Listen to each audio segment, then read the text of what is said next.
Talofa, greetings, and buenos noches. And From hello. the doorman. And what? Hello. And hello. Hello. Welcome to a brand new episode of The Doorman. We are those guys. You know what? Because of these schedules, because of the schedule I have, and, things that happen on the weekends, and, we get thrown off a little bit. It's been a while. We're thrown off a little bit, longer breaks than we like, but we're back because we're going to be consistent, and we're going to be as consistent as our schedules allow. But we're back with a brand new episode. We are here to give you our minds, give you our thoughts, and hopefully get some more subscribers. So, before we move on, like, subscribe, share, invite a friend, tell somebody. Put the bell on. Put for the notifications. Notifications. So when these episodes are new, you get the notification to watch the whole thing. Yeah. Not just 7 minutes. I mean, what can we do? Yeah. I mean, how many backflips do you need Steve to do in order for you? This? I mean, Christ. In order for you to, listen, I don't think that we have like such compelling personalities that, people have to tune in. Speak for yourself. I mean, I'm a nice guy. I think I'm likable. Steven is funny and likable sometimes when he's not ranting and raving about the bullshit going on. It's like when you have a friend that's not so attractive and you're like, hey, he's got a great personality. I think I could possibly be that great personality friend. So. One ham sandwich away from 400 pounds, but great personality. Great personality, right? Anyway, so today we kind of wanted to, get a little lighter. Switch it up a little bit. Switch it up. Yeah. Instead of ranting and raving about all the political nonsensory that's going on, nonsensicalness, we kind of wanted to remind you of who we are, I guess. Yeah. And not just who we are, right? But everybody plays some type of a role. And Steven and I, we play roles. Like on our show, on our podcast, we both have roles. I'm said to be the level-headed, calm, cool, collected, while Steven is somewhat known to be a hothead. Or in his words, in his description, he's very passionate. Very passionate. So we kind of wanted to go into some detail about what roles do we really play.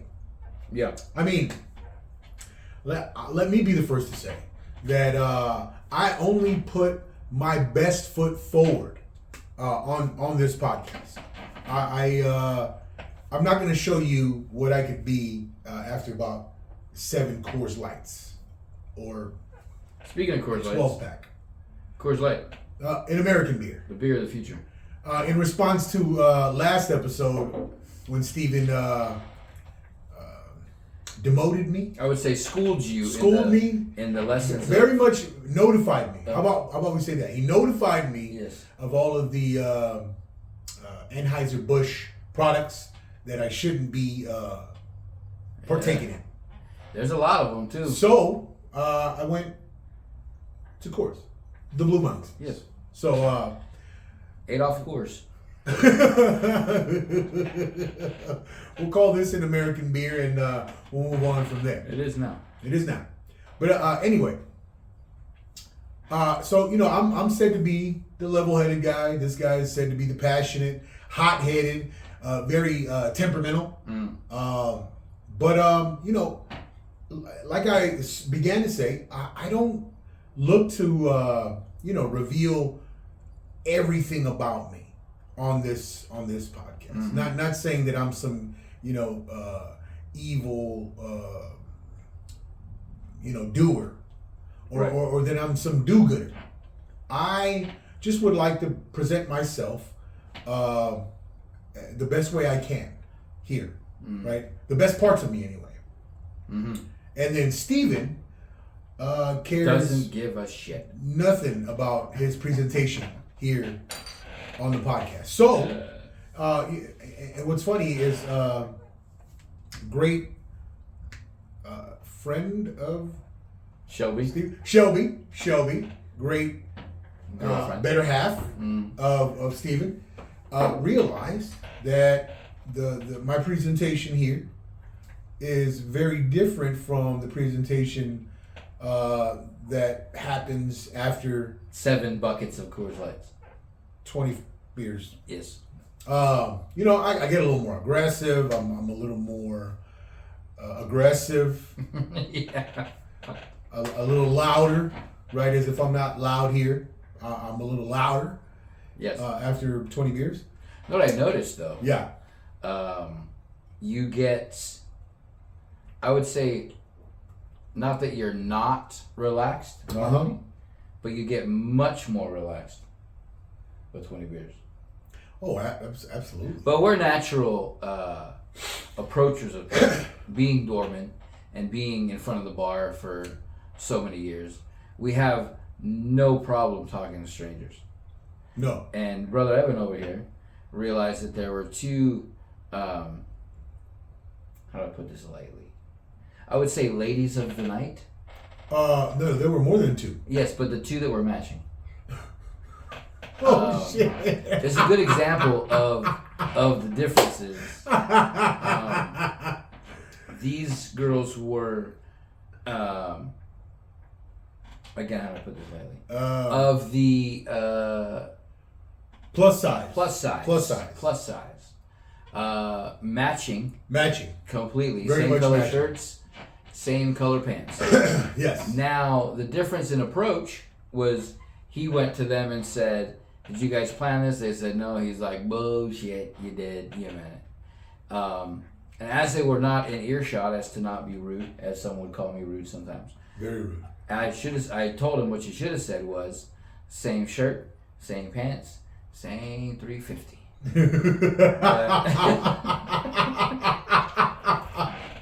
But anyway, to be fair, they were nice individuals. Probably, very nice. Probably on the clock. But probably on the clock. yes, and they did not care about the general perception of tight-fitting shirts. No. You know what? I noticed this trend probably 15 to 16 years ago when I began working at a high school. So, when we were growing up, girls in general didn't wear halter tops to show their stomach unless they had an appealing looking stomach. Very rarely did you see girls, women, females showing off The spare tire. the tire, They had the Dunlap. They had what you call a little bit of, I would say, self-awareness. Right. 16 years ago, when I began working at a high school, I started to notice that these girls who had the fupa, spare tire. what do you call it, the fupa? Yeah.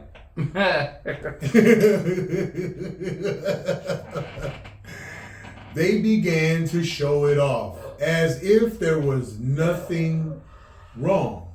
And I've always been a big boy, and I would my saying in high school, in junior high school, it'd be 100 degrees outside and I got a beanie and jeans because I was a fat boy and I didn't want the fat boy showing. Right. So fast forward 16 years ago, I started to notice these girls, young girls, would just be out there with this Dunlap belly just hanging over the belt. And I thought, what is going on? Like, there is no more hiding. There's body sensitivity everywhere, and I get it, right? I get it. I get, you want to feel confident about yourself, and and you really don't care what the public. Maybe the confidence level on these individuals is just off the charts. I don't listen. Or maybe they don't own mirrors. Maybe it's just an accepted thing nowadays, right? That's what I'm beginning to think. It's very much accepted, and Lizzo. It's wrong. Lizzo took that concept way over the top. Yeah. Lizzo decided, hey, let's let it all hang out. Right. And it's And wrong. plus It's size wrong. models- It's wrong to say anything now. Yeah, it's totally wrong. It's totally wrong. Fat shaming is a sin. It's against the law in some cities. It's kind of what we're doing. We're not fat shaming. We are. Look, I'm a big boy, right? I just would not. 100%. I put on one of my doorman shirts that's my Fluff and Fold Lady Rosa washed, and I look like the Michelin Man in it. So I chose. So guess what happens to those shirts? They then turn into rags. Rags. Yeah. They then turn into something that we Something you can toss dust to the- with. Yes. Yes. We start wiping messes up with. Yeah. Because if it's gonna hug and show the fat, Oh yeah. yeah. If multiple layers of the cushy starts to get Yeah. I put it on. I was exposed, like, yeah. I can't walk around like this every day. And it's not because, listen, it's not because we're not confident men. Stephen and we are two confident men, very confident men. I just would not want to see Yeah. my own chunk Right. spill over my belt. Yeah. So, and again, you know what? Our apologies for even going this far. But I do have one more joke. Okay, go I ahead. have one more Throw joke. a joke out there. So somebody in the group, Okay. I will not say who, and the person will know, because they had their belly buttons pierced, and I was asked if it was a belly button piercing or a toe hitch. Horrible. And I think We that might have been the we- funniest thing I've I've ever. I didn't go that far. So I will exclude myself from that. People are gonna think it was me. I'll take it. It was me. Fine. Maybe. Anyway, so back to our role in the types of people that we want to present ourselves as, right? Of course, the show is called Doorman, so we definitely played our roles as doorman, and I think as a doorman, I tried my best to present a firm hand out there. So my only concern was that people have fun coming in with the realization that, hey, if anything were to go wrong, you will be removed from the bar, but you can always come back because we have the capability of removing you again when you come back and do something wrong. But other than you doing anything wrong, man, have a great time. That was my approach to the doorman situation. Steven, very short fuse. Yeah. Who cares about your fun? We are here to do our job, and our job has nothing to do with you having fun. There's the lay of the land, right? The law, that is the law. Mm-hmm. And when you break that code of conduct, your approach is, it's okay, it's okay, it's okay, it's okay, it's okay, it's okay, it's okay, it's okay. Mine is, okay, now I'm watching you. And the next time you sneeze in the wrong direction, Sure. I'm going to ask you to leave. Mm-hmm. Because my approach is, one person gone, there's 10 at the door that want to come in. Sure. So Sure. you are a more forgiving, more relaxed individual. Some would say you are the Saint Bernard of the door, and I am the pit bull. Sure. I was definitely the Saint Bernard. I was going to give you licks and hugs. Yep. Yep. And drool everywhere. And drool. It was just my role. I mean, look, for me, a good time is what you go to a bar for. So I want to initiate your good time. I'm going to be the first face you see. Steve and I are going to be the first faces you see. coming in through that door. So, me being the first face you see, I want that face to be as joyous. I want to exude happiness, right? Now, if serious enough offenses took place, and I'm talking about serious enough, you're starting fights, you get physical, you slap the ass of one of our waitresses, stuff like that, then, then the happiness would turn into a firm hand. Correct. But, I mean, outside of that, in Seal Beach, we really didn't encounter that after about 3 to 4 years of us being there. It became Mayweather. Mayberry. It became Mayberry, right? You would catch Opie, Aunt B in the back, making pies, stuff like that. But, Still is that way. Yeah, I mean, we were there on Saturday, by the way.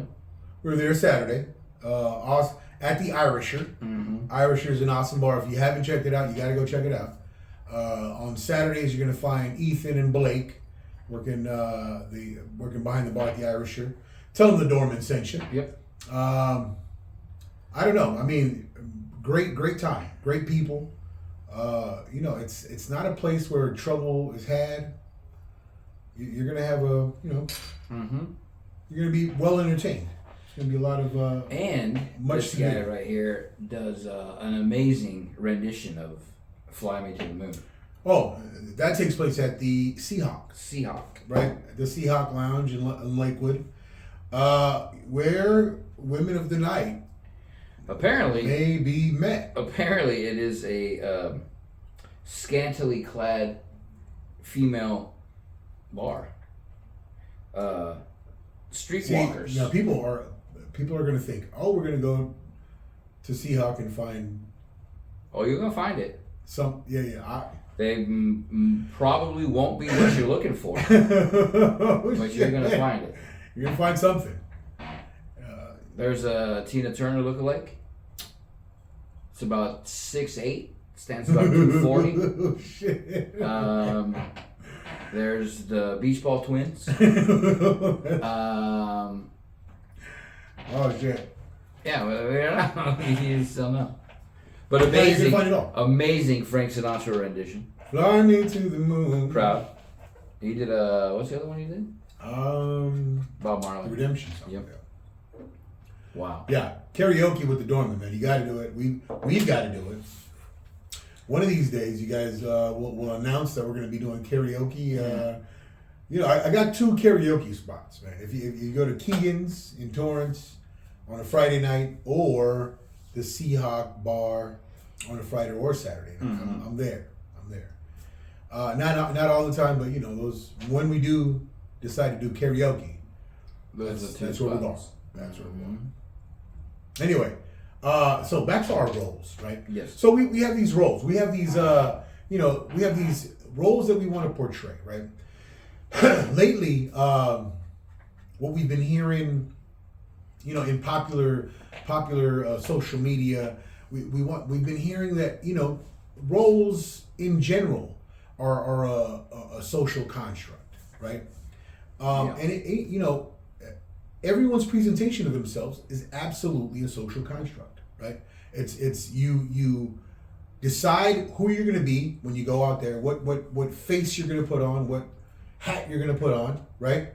And and that's exactly what Steven and I do, right? I would say I have a more cognitive approach of the hat that I put on. Yeah. Whereas Steven has a I don't give a fuck approach.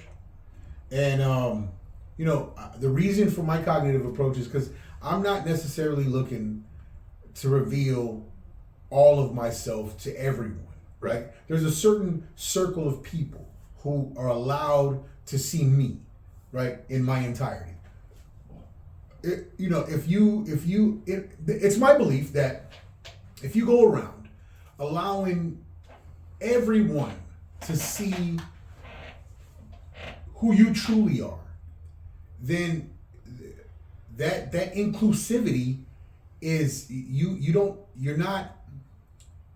there's nothing real about you, right? Mm-hmm. Like if you're allowing everybody to see, you know, your deepest, darkest, or your, you know, in my mind, you have to reserve something for your inner circle, right? You don't just put your Well, it's that thing, right? If everything's an emergency, nothing's an emergency, right? So if you put Right. it all out there, then there's nothing to be learned about you. right. Absolutely. So, Steve, tell me, Yes. what would you like Dorman listeners to know about Steven? What is Steven? What is Steven looking to put out there, and to maybe, you know, and for maybe some of the Dorman audience to take with them, and maybe, you know, Well, I would say that internalize. hot-headed is a loose description. Mm-hmm. As I said, I would say I'm passionate about things, and sometimes I don't. Actually, not sometimes. Most times I don't hide my passion for the subject when we're talking about it. Mm-hmm. And I would say find your self, your inner self, that is confident enough to not just take the word of somebody else as gospel. We try to always preach that we value the thought process. I use my thought process on a daily basis to try to at least see some of the positive of every situation I come across, right? I would say that me, myself, I'm loyal, sometimes to a fault. But you have to find what it is that makes you get up in the morning. And it doesn't always have to be your job, or, you know, the car you drive, or the bills you have to pay. I get up in the morning and go to work every day like everybody else. But I don't get up in the morning just to go to work, right? I try to have some sort of impact on somebody at least once a day. And it doesn't have to be this massive positive influence. Oh my God, you know, Steven told me this and now my whole life has changed type of impact. If it's a joke, if it's a breaking of somebody's being in a bad mood, if it's something that can change somebody's perception, either way, positive or negative, I try to do that at least once a day, right? And unfortunately, most people are at work, you know, half of the day, or on their way to work half of the day, or that kind of stuff. So you don't really have, I'd say, a lot of free time to just go out and. But I always talk to people too, no matter where I am. You know what I mean? We talked about this before, that the waitress or the cashier or the person that's emptying the trash at the gas station, whatever. And you would say it was a trait programmed into you by none other than Frank. Yes. Shout out to Frank Gasparo. He is the probably the one of the main reasons why I talk to everybody. And it makes you a good bouncer because you get, you know, in front of people before they can act up, and it also makes you a good person to have in your corner, I think. If situations get uncomfortable, you have somebody. I've always known when to break the ice, or what to say to break the ice, or, you know, alleviate the elephant in the room with a joke, or when to step in to de-escalate a situation, kind of stuff. So I don't know if I'm rambling at this point, but no, you're doing. I mean, I think that I just try to impact somebody in some sort of way. Because you could have the best intentions to be impacting somebody in a positive way, and it doesn't mean they're going to take it that way. No. Everybody's perception is going to be different. You could come at somebody and say, hey, I got you a coffee and a donut, and they might think, you fucker, I don't eat sugar, and then you're an asshole, right? I mean, I don't go that far. I mean, from my perspective, it's all dependent on the situation. So I've told our listeners before about my regimen of Grit Cycle. So if you guys, if you're out there and you've never tried Grit Cycle and you would like to, there's locations. There's 2 locations in Long Beach. There's a location in Monarch Beach. There's a few locations around. Grit Cycle is an indoor stationary bike gym. Anyway, so I've told you guys about my regimen, but let me tell you, this is what I've come to realize, that I can use this whole program as an analogy to society in general, right? So you have your instructor who pretty much leads the class, decides what choreography is going to go with what music, decides the playlist, and then so the instructor is going to pretty much set the tone of the activity in the room, right? And then everyone has their role to play in the room, right? Everyone does their thing. So you have your people who put everything they have into the expression during their activity. So these guys are the people cheering. These guys are the people like hooting and hollering during the whole program. And then you have the people who just put your head down and you just go as hard as you can. But then you have the people who try to combine the two. These guys are fit and they're going and they're also trying to participate in the expression, right? Each of those individuals, each of those types in the room are somewhat looking to affect their neighbors, right? Yeah. They're somewhat looking to affect their neighbors somehow. The people who are expressing themselves vocally, obviously they want to lend their energy into the situation, right? What I did notice is those people aren't always the most fit, right? They're not always the people who have maximized on the program itself for the fitness. Those people are more concerned with lending to the community. Right. They've come to enjoy what the community brings to them, and they're trying their best to lend themselves to the community. And then the people who have both going on for them, where they're fit, they're maximizing, they look the part, and they're also lending to the expression. Those people are also lending, doing their part, right? And then those workers who say nothing, who make zero noises, that make very little contact with the people around them. What's unrealized about those people is that they're equally as impactful. Yep. Right? Because and I've had my mother, because my mother is also a grit enthusiast. She loves this program. She'll notice people in her vicinity, and anyone who is either going hard, they don't necessarily have to be screaming, hooting, and hollering, but if they're going hard, it impacts my mother to go, to move as hard.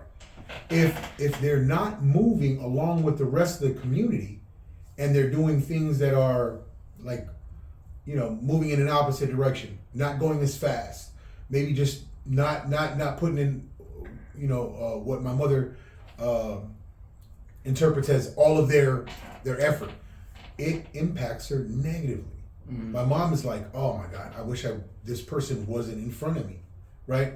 So every person in there, regardless of what their output is, is impactful to that community, and it provides the entire thing provides for this really spiritual experience, right? But it's a microcosm of society in general, right? Because we don't know why each of these people are doing what they're doing. We don't know what what people are going through individually. We don't even know what the instructor is going through individually. We can only assess what they're bringing out. We can only hear and see what we see, right? We don't know what's going on in the mind of that person, right? We can. The reason I bring this microcosm up is action is of the most importance in a group setting. No one knows what you're thinking. No one knows how you're feeling unless you decide to express yourself, right? Right. It's the things that are done that will impact the community around you. It's the things that it's the actions committed during your stay, right? Yeah. And as Stephen says, about his interacting with people, well, his interactions, his actions, his track record, that's what people judge Stephen on. Now, you see us here, and we present these roles, we present these images and these characters. I mean, you really don't know much about us, right? Right. And it's funny that we place so much importance on these figures on television, on the big movie screen, and we create these worlds of our own, and these people play a part in these worlds that we have in our own head, right? But we know nothing about Brad Pitt. We know nothing about George Clooney. We know nothing about The Rock, right? We just see these people on television on the big screen, and we're thinking, oh man, that's my uncle. Uncle Rock. Still love you, brother. But we know nothing about these people in real life. We don't know, right? We really don't know nothing about Trump. We really don't know nothing about Biden. That's the whole adage of putting somebody up on a pedestal, right? You often do that with people you don't know. Yeah. And they always say you never really know somebody. That's bullshit. I think I know you pretty well. You know me pretty well. And neither of us will put either of us on a pedestal, because the programming and our the way we were brought up lets you know that nobody's perfect. Man, but celebrity, like when you are a celebrity, you're immediately put on the top of the top, regardless of what you have to say or offer. Again, I hate to bring them up. Then don't. So I won't. Good job. But attaboy. You know what I'm talking about. So look, I mean, the whole moral to this talk, guys. The whole moral to this is we have. I mean, it's an encouragement, right? Whatever it is we do is what's left behind in our absence, right? Mm-hmm. The things that we do day to day, the actions we commit to, the efforts that we put out there are what's going to define how valuable we were or we are in this lifetime, right? So the idea that you're somebody and then everyone is expected to respect your somebody, it's bullshit. It's absolute bullshit. Yeah. Respect is an earned commodity. Yep. It's an earned plaque. Mm-hmm. It's an earned reward, right? Your value is an earned concept. Yep. Right? You have to go out and do. Yeah. And for that to be forced upon the general public because somebody chooses to do something or say something, mm-hmm. that's why I'll never get on board with that shit. If it was, an ad, one time, then you think about it. And you're like, remember that ad? And then you start talking about it, and then you come to your own conclusion on it. But when it's consistently poured down your throat and you have to ingest it and you have to run through it and you have to deal with it, that's when I cannot, that's when my hot-headedness comes out. I cannot deal with it. Well, and Steven isn't necessarily saying that it's an acceptable thing about him. No. Right? I mean, there's... I'm often told to calm down or relax. But or I'm at a 10 and I need to be at a 2. There's things about us all that we are definitely not proud of, or we shouldn't be proud of, right? And when people approach us about these characteristics that we portray at times that maybe aren't appreciated. I mean, many a times I've had these drunk sessions with family members, with friends, and I have been an idiot and have been told that I've been an idiot by many close people. And, it's not something that I'm going to go and, lose my mind over as far as like, oh my God, you've wronged me. Yeah. No, we have to come to accept things about ourselves, right? That aren't necessarily perfect. Now we got to strive. One thing we must do is we got to strive to better ourselves. Absolutely, right? I can't say that I've, done too much to do that personally, but I've come to accept, man, there's some stupid things that I do. Mm-hmm. And I think we all, as human beings, have to come to that conclusion. There are things that we do well, and there are things we need absolute reprogramming about. Mm-hmm. And we don't come on this Dorman podcast to tell you, hey, everything about the two of us are representative of perfection. Right. We often say we're wrong, mm-hmm. or to check us, or to let us know if we're incorrect. But at least with me, I can agree and attest to I probably haven't done all I can do to calm down and relax. I am very quick on the trigger, and it's a fault until you need it. You sure, know what I mean? Sure. Because little things that shouldn't bother me set me off like a rocket. You know what I've always said about you though, Steven? I've always said this passion, this emotion that you are able to, going from that 0 to 100, right? I've like strived to be so even keel. It's become a fault. Yeah. Right? Because I'll be even keel in situations that I need to be turned up. I need that emotion to be at its height, and it doesn't get there. Yeah. In time, right? Well, it goes opposite for me. Right. I mean, I can go from 0 to 100 pretty quick. Sometimes my 0 to 100 is like a 1964 Volkswagen, and doesn't get there for about first gear uphill. Doesn't get there for about a few minutes. Right? Yeah. So mine's a detriment the other way. I'm not even keeled.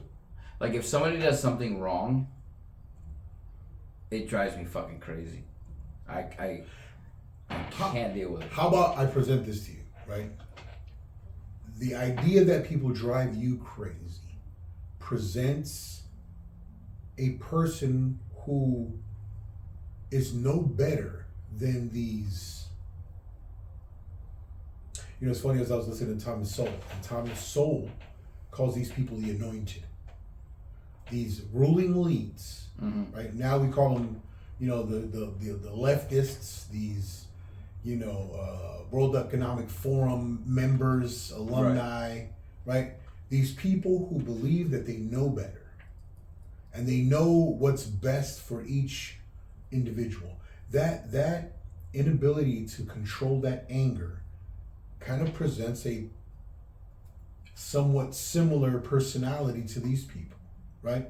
Yeah. As if we, or they, or you, in the case of your anger, right? As if we are perfect and know how people should react or be in whatever circumstance. Yeah. Right? Humility, right? Jesus Christ, and I haven't mentioned Jesus Christ in a while, but Jesus Christ, one thing he was absolutely firm in presenting was humility, right? He was capable, right, through his miracles, through his ministry. He was capable of touching so many people. He was capable of performing so many different feats, miraculous feats. And for him not to condemn a single person was the humility, right? Like, he presented himself as a servant. He presented himself as someone who's not too good to wash his own disciples' feet, right? And here we are, in your case, getting angry with, whatever, right? And then in my case, thinking that I have some type of intellect to offer, right? To offer dormant listeners, right? We all fall short of this kind of necessity for humility. With my lack of patience in adults is the exact reverse with kids. Oh my God. Like I have zero patience for adults that do stupid shit. Zero. I will never, ever land in my head right with an adult doing some stupid shit. But not that kids do stupid shit, but I have way more patience for children than I do with adults. If an adult were to argue with me, it's 3 seconds before I'm smacking the shit out of them. 3 seconds. Crazy shit. 22 years I worked with children, right? And I have found every patient bone in my body recognizing the patience that I have with children. 2 months into working in a truck at the ports. Zero patience. 3 times I jumped out of my truck. 3 times. And they tell you in the terminals, drivers, stay in your cab. Stay in your truck. And 3 times I come out, jumping on another guy's truck. Like, what the fuck are you doing? Yeah. Right? and I don't lose, I keep it pretty even keeled for the most part in my life. I pride myself in this like even keel, but making the transition from the classroom with children to the ports dealing with grown men. Yeah. It took a little adjustment. Because they should know better. In my mind, they should, right? But you know what? That's where the need for humility needs to be in myself. Who am I? I'm just one of them. Right. You know what I mean? Well, that's the thing. Like who am I to demand? With me, when I want to smack an adult for saying some stupid shit or doing some stupid shit, and there's a kid that won't, stop saying, "Hey, Steven," and I just let it go and let it go and let it go. And normally, if it was an adult doing that, I'm breaking their fucking hand. Sure. And throwing them in the gutter. That's why you need a baby. True. So, you know who I'm talking to. Anyway. She going. I quote a good intro to the song. She gonna be mad for this one. Hey, you know the deal. We stated our case, and that's where we're at. That's the current climate. That is the climate that we are in. That's what it is. Well, I mean, look, listen. Moral to today's talk, man. We all play these roles, man. Yeah. We all present ourselves in a specific way. We're all a small cog in the giant wheel that is life. Absolutely. Make sure that it is your intention to present yourself in whatever it is you want to do. It's not your feelings. It's not the way you think that's gonna, create that impact or shroud you with the value that you believe you've earned, right? It's your efforts. It's your day-to-day actions. It's your regimen. It's your what it is you commit to doing every single day. That's who you are. Mm-hmm. And don't be a shitty cog in the wheel. Squeaky wheels. Get the most attention. Absolutely. Well, I mean, don't be a shitty cog. That's the bottom line. Yeah, shitty cogs. And if you are a lady of the night, dress properly. Right? And with that, we will see you.